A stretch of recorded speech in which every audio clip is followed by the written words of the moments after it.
Welcome to another episode of Stack and Scale. I'm Brandon Rudlinger, and today I'm going to show you how to get more out of ChatGPT. And these are some, honestly, kind of basic things that a lot of people don't know. I would say probably 90% of the people that I talk to really still don't pay attention to these sorts of things. So if you do these, you'll be in the top 10% or better of ChatGPT users. And what I'm talking about here is customizing ChatGPT. We're going to go over memory and we're going to go over folders. Again, these are some basic things, but a lot of people don't pay attention to these. And if you take, I don't know, the 15 to 20 minutes to watch this video, you're going to get one, better results, and two, you're just going to be a lot faster with using ChatGPT. What we're really going to be diving into is personalizing ChatGPT and giving it things that it should know about you, giving it a personality, traits ChatGPT should have.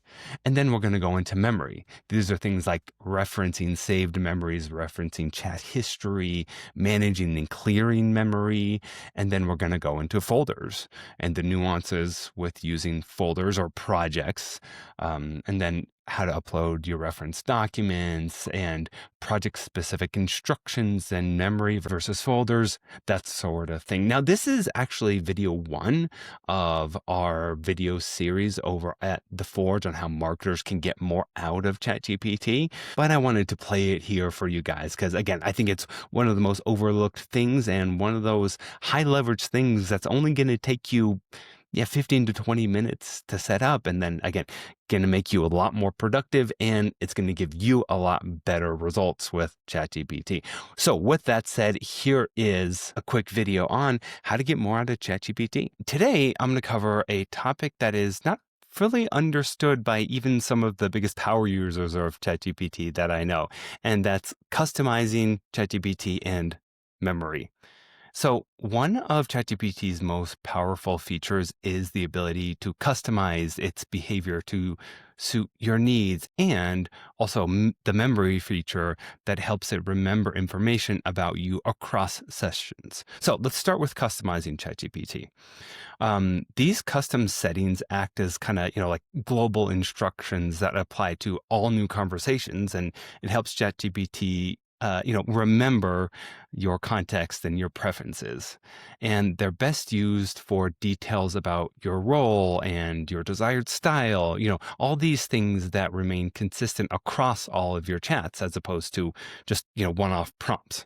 So when you open ChatGPT, we can navigate there by going to our profiles icon down here. We can either go right here or we can get to it by clicking on settings, personalize, and then custom instructions. They both take you to the exact same place. Okay, let's start off with the first one here. Pretty straightforward. What should ChatGPT call you? And here you can set the name, or you can put your nickname here, anything that you would like it to refer to you. So pretty straightforward. Next is, what do you do? So in this field, you should use it to describe your role or your profession or what you're working on with ChatGPT. And the key here is to be specific and include details that kind of define your domain and your responsibilities. And this really helps ChatGPT tailor its answers for your context. So, for example, instead of just saying engineer here, you might want to say something like, I'm a civil engineer working on bridge design. Or you can say something like, I lead marketing for a tech startup focused on mobile apps. So it's also helpful to include things like seniority or focus areas if that's relevant to you. And the more details you can provide, the better ChatGPT can frame responses at the right level with relevant examples, So you can think of it as telling ChatGPT kind of like the perspective that you're coming from. So, for example, a teacher might get more education analogies, or a software developer might get more technical language in their answers. And the next thing here that we can take a look at is, what personality should ChatGPT have? So this is new to GPT-5, and these are like kind of preset personality styles you can choose from to define things like the tone and the attitude of ChatGPT's responses and conversations that you have. So there are 4 options to choose from, and we'll go through these pretty quickly. So the Cynic, it's witty, sarcastic. It's a little bit more blunt, and this style, engages you with kind of a dry humor and really like no sugarcoating. And this is going to be for you if you prefer a bit of snark and want more straightforward, sometimes brutal honesty in your answers. And then there's Robot. So this is more precise, it's efficient, it's a little more, or I should say, emotionless. ChatGPT will, be extremely direct. It'll be more technical, and it will really minimize any extra words, stuff like that. So this is for you if you want more succinct answers, if you want more factual answers, or technical explanations without any sort of extra fluff or anything like that. Okay, there's the listener. The listener is more warm, it's more empathetic, it's a little bit more relaxed. ChatGPT will respond in just, kind of a friendlier and more supportive tone, almost like a counselor or maybe just like a helpful friend. And this is good if you're really working on more personal topics, if you want just a, more gentle, encouraging style. And the last one, of course, is going to be Nerd here. Nerd is curious, it's enthusiastic, and, it's more focused on details. So this persona kind of loves explaining and diving deep into topics with just a bit more detail, and it adds a little bit of excitement. It's useful for learning sessions or complex problem solving, where an in-depth approach is going to be a little bit more helpful. So consider what styles best fit your needs and even your mood, and you can change these whenever you want. Just obviously jump right in and you can change them on the fly. All right, the next thing here is what traits should ChatGPT have?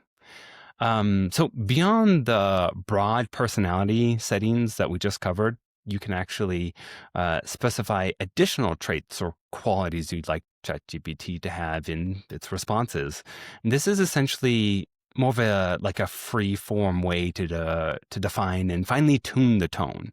So you can enter adjectives here or guidance like, be more creative and funny, or be very brief, give me straightforward answers, be more encouraging. And these traits are actually layered on top of the personality that you just chose. So if there's a mix that you want, you can choose, nerd, for example, but you can add also be witty in this section here. If you're not sure what to put here, just think of kind of like an ideal assistant for your needs. Do you want someone to be a little bit more friendly, or do you like it when people challenge you a little bit more? Do you want to be more concise? That sort of thing. You can even instruct it with behaviors. So, for example, proactively suggest ideas I might have overlooked, or something like use simple language when explaining complex topics, that sort of thing. So these become pretty powerful when you need a little bit more than ChatGPT's just default personalities that it gives you. So feel free to experiment here, and you can always just adjust these if it's not quite right when you're having those conversations. And then, of course, you can choose from some of the additional things here, and you can just click on one of these. Let's just do this real quick. Let me show you chat, and then witty or chatty, and then it'll insert in instructions there for you. And you'll see I actually grabbed this one here. I'll make this available to anyone who wants to copy and paste this, but I actually borrowed this from Kieran Flanagan, who runs the podcast with Kip Bodnar, Marketing It Against the Grain. It's one of my go-to podcasts and one of my go-to resources to learn more about AI, and they do a lot with ChatGPT, of course, too. All right, last question here. Anything else ChatGPT should know about you? And this here, this is kind of a catch-all for any background or preferences you want ChatGPT to just, kind of keep in mind. It's an opportunity to add details that didn't fit in any of the other sections. So, for example, you might want to mention your industry or specific context, like I work in healthcare, focusing on medical devices, or you can actually put some information about your audience. Something like I write answers geared towards high school students or whatever that did, B2B marketers, etc. So you can also say something like I prefer responses in bulleted form. Or you can say something like, please provide metric units because I'm outside of the US. Some other things that I've seen people put here too is like the local language. So they could say something like, I'm based in the UK, so use the British English spelling of words. Essentially, think about anything that sets you apart or might influence what kind of answers you would consider helpful. By telling ChatGPT here, you won't have to repeat it in any of your prompts. And this field is also great for like company-specific context. So my company sells cybersecurity to banks or something like that. The only caveat that I would give here is just don't put anything sensitive or personal data here, any confidential information. And I think that's just a general rule for all of your chats, but specifically here as well. So, okay, after we fill out all of these instructions, go ahead and start to play around with ChatGPT. All right, next is the memory section. So again, how we got here is we just went to our profile, we went to settings, personalization, and here we can look at the options for memory. The memory feature helps it remember information about you across sessions, essentially. There are two components to this feature, which you can toggle on and off: reference saved memories and reference chat history. So let's start with reference saved memories. This really allows ChatGPT to retain any useful facts or preferences that you explicitly tell it to remember. So you can think of it as a kind of a personal knowledge base about you. So, for example, if you say in a chat, remember that my dog's name is Charlie, or remember that I'm a vegetarian, the model can save those details. So going forward, it will recall those facts in relevant contexts. So it won't suggest any meat with dishes or any dishes with meat, that sort of thing. These saved memories are similar to the custom instructions, but you can add them on the fly through just conversations. And what it's doing here is auto-saving certain details that it thinks is important, even if you don't explicitly say, hey, remember this. So all of your saved memories are stored in the manage memories down here. So we'll get to that in just a second. But you can just know that you can go here, review these, and delete any memories. Okay, the next section is reference chat history.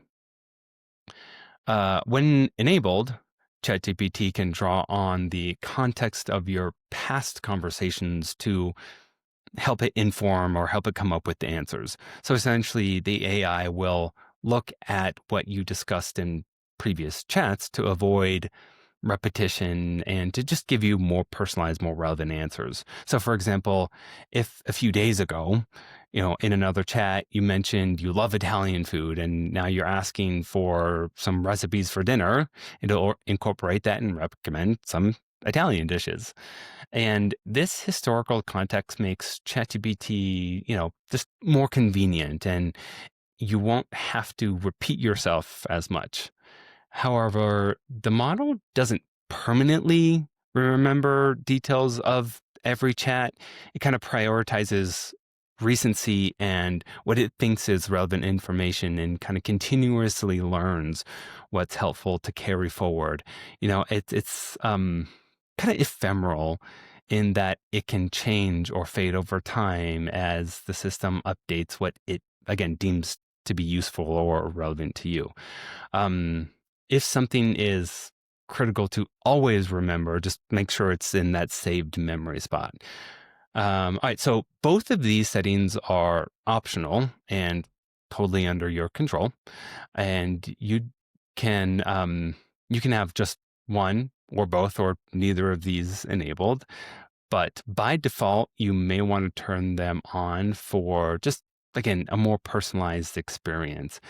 But if privacy is a bit more of a concern for you, or you're doing kind of unrelated tasks and you want to just turn it off for the moment, you can always do that. There's another option too, which is kind of an incognito mode. I'll show you that in a minute as well. But note that if you disable reference saved memories, it will automatically disable chat history too, since the two are obviously linked. Okay. Managing and clearing memory here. So if we go over to manage, you can see all the things that it's saved about me and that it thinks is important about me. And I will jump in here about every month or so just to see, okay, is it accurate? Do I still want it to remember all these things? So you remain in control of obviously everything that ChatGPT knows about you, so to speak. In this section, you can see all of the items that it has saved, and you can delete them individually just by going to the trash can over here. And you can, of course, reset all of them if you want, delete all of them at the same time, and you just hit the delete all function there.